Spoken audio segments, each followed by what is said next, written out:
Welcome to Hot Topics on the Edge of Show. I'm Joshua Krieger here with my co-host January Jones, and today we have a guest joining us from Relm, Claire Davey. Great to have you back, Claire.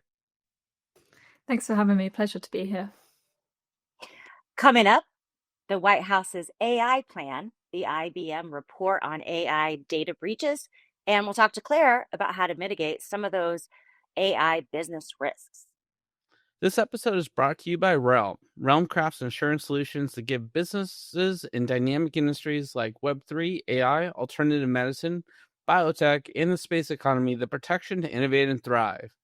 Where emergent industries have previously battled uncertainty, Relm is making innovation resilient.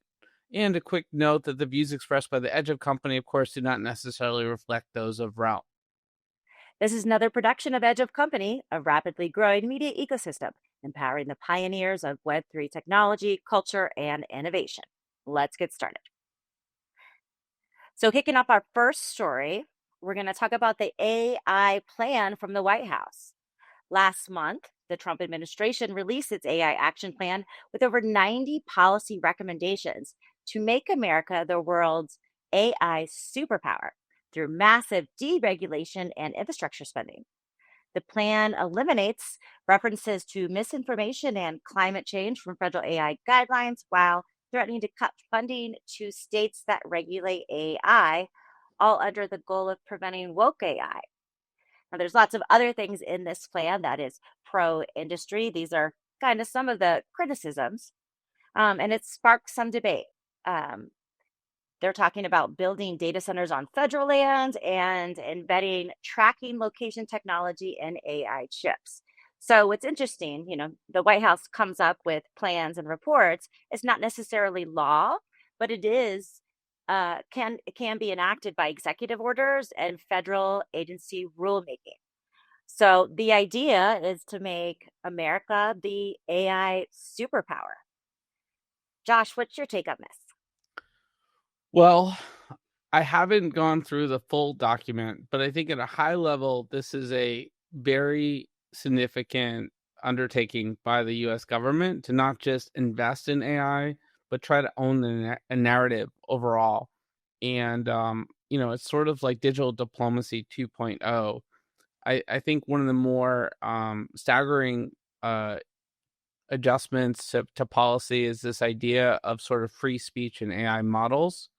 Uh, I think we need to hear from AI experts globally on what the potential impact of that is. Hopefully, the White House also did consult with various folks in this regard. I think it's going to impact how AI LMs are built and sold, and especially sort of as it pertains to government contracts, but more broadly as well. At the end of the day, there's a pendulum here, and you do too much to sort of deregulate and sort of open AI. What are the implications on the other side in terms of AI has gone wild, right? So I don't know what the exact formula should be, but I think it needs to be carefully threaded. And again, similar to other White House sort of policy updates, I do wonder if this is one of those situations where they're intentionally swinging the pendulum a little bit further than they actually anticipate will actually be the resulting legislation and policies. Claire, what are your thoughts?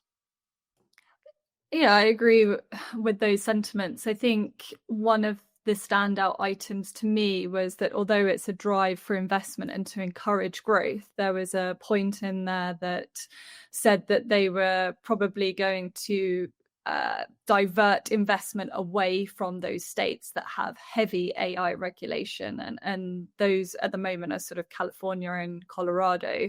So in a way, they're trying to incentivize a pause in regulation or almost a deregulation at the state level, because as we're aware, there's no overall federal regulation of AI at the moment. So it's a bit of a patchwork.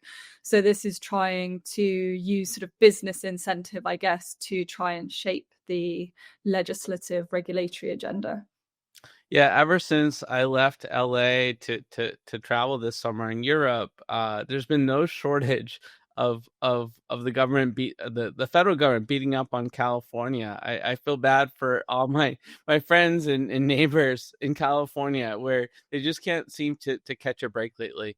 Well, when it comes to the states, there are a lot of states that have pushed some regulation, and a lot of it is for consumer protection, right? We're seeing a lot of fraud. We're going to talk about that coming up in the next story. I live in Colorado, so I have that reference. And the issue in Colorado is they wanted to put an AI law in place about screening for applicants for job applications. So AI shouldn't do that, right? Because there's going to be bias in the models, and a person should do that. So um, there's lots of hooks, of course, the federal government has in the states for funding. Yeah, but this AI plan really puts out that anything the federal government decides is their policy should supersede anything that any of the states have. And if they do have those laws, then they could be withheld funding. Yeah, so January, you make a really good point here. I think there's one thing to own the narrative, but this is a strong policy statement by the federal government in terms of how they see the future of AI and governance. So it will be interesting to see to what extent this actually occurs. Historically speaking, there's been a lot of deference to states and local municipalities on a number of different issues. However, it's clear the White House is determined that they need to sort of hold the reins very carefully at a federal level. At the same time, I think there is some integration of considerations around other sort of policies in sort of things that the government is trying to do, that they're using this as a wedge or a lever, if you will. So we'll have to keep coming back to the story as it unfolds. Yeah, definitely. Of course, there's the promise of AI, and the report lays out a lot of ideal scenarios. We are seeing great things happen. It mentions research in medicine, right? That's one of the kind of coolest things, I think. And it's like AI serving humans, not humans serving AI, right? Like, that's always my thought. Like, don't replace me, help me, be my good robot so I don't have to do the things I don't want to do in my life. And also like that ingenuity, of in science. There's enormous potential for that. But relatedly, there is the downside that brings us to our next story. We're talking about data breaches. So IBM has just released a report, a 2025 cost of data breach report. And it's the first time ever that they've really looked at this.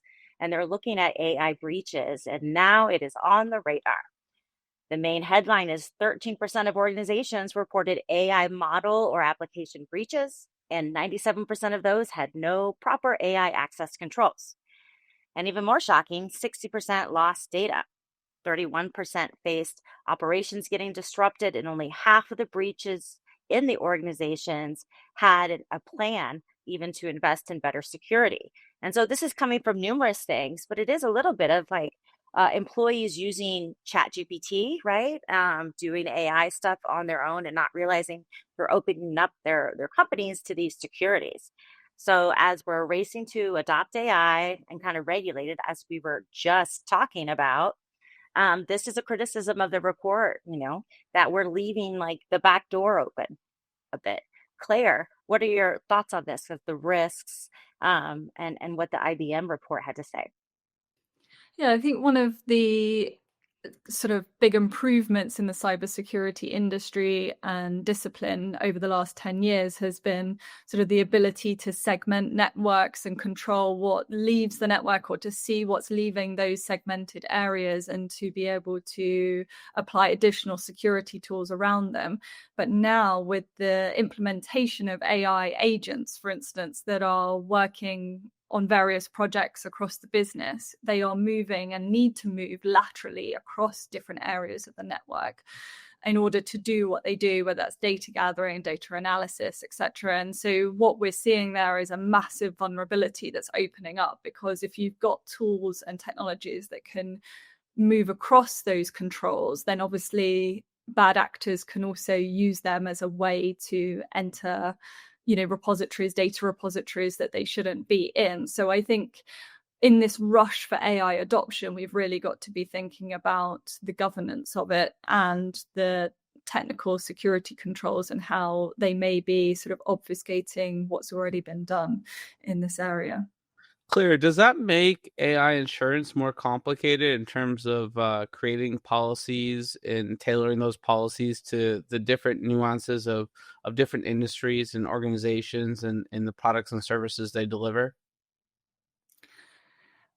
I think it does, in the sense that, if we had been looking at underwriting a technology company before, we would have been very attuned to the fact that they are developing these different solutions. They're going to be playing with new and innovative things that may need additional testing, etc., and have vulnerabilities that we weren't aware of. But I think the difference now is that we're seeing organizations that are not related to that. I'll give an example of manufacturing or the education sector, healthcare, that are implementing these technologies. And so the underwriting questions need to be different to understand how they're managing that risk internally, and deciding whether they are, they do have the appropriate controls in place to get us comfortable with underwriting it. I think one of the challenges for the insurance industry is understanding what their total exposure is to these different AI tools and technologies, particularly certain models, a good example being ChatGPT, that are being used not only by employees, but at a corporate level. Organizations are using those as a basis to then build and adapt their own tools. And so sort of an aggregation risk is building up across insurers' portfolios that I think they sort of at the moment are not taking into consideration. Yeah, I can speak for our company that there were some new questions on our insurance application this year around AI that sort of made me have to think about, are we doing everything we need to do on our end to sort of prepare for this change? And the reality is, I think everyone's kind of learning as we go and trying to figure this out to the best of our ability, similar to sort of all the hacks of recent years in blockchain. I think we are seeing a darker side of AI adoption as we speed forward with security. It's sort of a hacker's dream, if you will. The cost of the breach in the US hit 10.2 million, while the global average has dropped. A clear signal that high value targets are not yet protected fully. And at the same time, organizations using AI and automation in their security saved almost 2 million, shaved 80 days off a breach life cycle. So it's not necessarily AI is the problem. It's as you mentioned previously, it's the governance that's most important to support maximizing this unique, innovative technology that for Edge of Company we're using it every day. It's changed our whole organization for the better. And to January's point, Sandy Carter just wrote a book just about sort of human first AI, and I think with that sort of idea of human first AI, humans can make mistakes, and that's why good governance is essential here. Yeah, I think, just jumping in here, focusing on media companies, which obviously Edge of is one of those. We're seeing a lot of jurisprudence and sort of legal actions taking place at the moment where there's this kind of battleground, right, for intellectual property rights as a result of AI use. And I think that's something really to watch, both from an insured's perspective, in terms of how they're using AI and what can they call their own IP when they're using AI, but also how can they avoid infringing the IP of others when they're using it. So definitely one to watch over the next coming months and years. Just what I need with my media company is more complications and things to keep me up at night. But yes, this is all true. January, what else do we have going on today? Well, let's talk a little bit more with Relm. We've been talking about the AI growth. And so, Claire, you've put up some risks that I think a lot of people maybe not considering, right, in their business. You've just got Josh's haunches up about it. um, so tell me a little bit more about some of these risks and how you guys are looking to let your clients and the rest of the community know about these and what's happening with insurance, because I don't think a lot of people consider the idea that like insurance could help you with this. Yeah, totally. I think we've talked about some of the risks within our sort of conversation earlier today, one of which being data security. Another is transparency. Can we be sure of where the training data came from that is being used by these AI models? And also sort of regulatory compliance, right? So although we've talked about the US being a patchwork of regulation, in the EU, they've been very clear about the AI Act and what they expect there, which is going to be rolled out in terms of its implementation over the coming few months and years. So I think those have been sort of the top concerns of insureds regarding their risks. And instead of just deploying it into their business, what we would like to see as insurers is that they've got a sort of multidisciplinary governance committee that are having oversight and project managing these use cases within organizations. And if we have a combination of IT specialists, risk managers, legal experts, we're finding that it actually not only improves the implementation, but it reduces the risk. So that's something to be mindful of for anyone that's listening out there. So Claire, Relm is sort of a different egg when it comes to how you guys are looking at insurance. What are some of the challenges overall in the insurance industry and how they're sort of tackling this new emerging technology? So the main approach that we're seeing at the moment in the insurance industry is to remain silent, which means that there's no affirmative coverage. And insurers are kind of hedging their bets as to whether they're going to pay on those claims or not. And that's not really a position that we want to take. We'd rather be affirmative about it, which is why we released our product I mean, release. that was the whole problem with the last 10 years of blockchain governance, right? It was they left it ambiguous, and that was really difficult to run a company in that ambiguity. Correct. And we saw it even before that with just cyber coverage. So we had this whole debate around silent cyber exposure that the regulators in Europe and the UK cracked down on. So, we're going to see that again with regards to AI and go through that journey as an insurance industry and insureds. And let's just hope that claims and insureds don't get caught up in that. I'd rather they gain affirmative coverage from their insurers. And let me ask a question on that. I mean, historically, do the courts sort of typically lean towards the favor of the insuree or the insurance company when there's a lot of ambiguity? That really depends on the jurisdiction of where the policy is governed. So in more insured friendly states, particularly in the US, you'll find that any ambiguity will be found sort of on behalf of the insured. But other states which are more punitive and more business friendly will then find, on behalf of the insurer. I think, but ultimately no one wants to get to that position. The insurers don't, insureds don't, because at that point relationships have broken down and there's a large amount of cost involved in that dispute. Ultimately, insurers want to be there to pay claims. They want that partnership. Relm certainly does. It doesn't help anyone if their name is in the press to suggest that they are not, holding up on their half of the intent of the contract. Yeah, I mean, at the end of the day, insurance is all about trust, right? And that peace of mind that with a particular product, that it provides the sort of clarity that is needed to just do your thing, just run your business and focus on maximizing profit and shareholder value, right?